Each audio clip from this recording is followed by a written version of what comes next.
കുറച്ച് കൃഷിയൊക്കെ ഉള്ളത് കൊണ്ട് നമ്മൾ കുറച്ച് ദിവസം ഉണ്ണും. പിന്നെ എന്തു ചെയ്യും?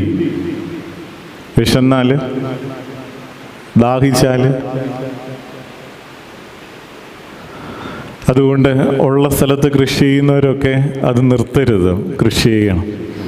പ്രിയമുള്ളവരെയും, വന്ന വഴി മറക്കരുത് എന്ന് പറയും. അത് നന്ദിയുടെ സൂചകം. എന്നാൽ വന്ന വഴി തിരികെ പോകരുത് എന്ന് പറയാൻ കാരണം, കഴിഞ്ഞ നാളുകളിൽ നടന്ന അധാർമികതയുടെ, ദൈവത്തെ അറിയാത്ത അനുഭവത്തിൻ്റെ മാർഗങ്ങളെ ഉപേക്ഷിച്ച് തിരികെ പോകണം. ഓരോ ആരാധനയും ഓരോ കുർബാനയും ദൈവത്തെ കാണലും ദൈവത്തെ സ്വീകരിക്കലും. വന്ന വഴിയെ തിരിച്ച് പഴയപടി ജീവിക്കാൻ പറ്റത്തില്ല.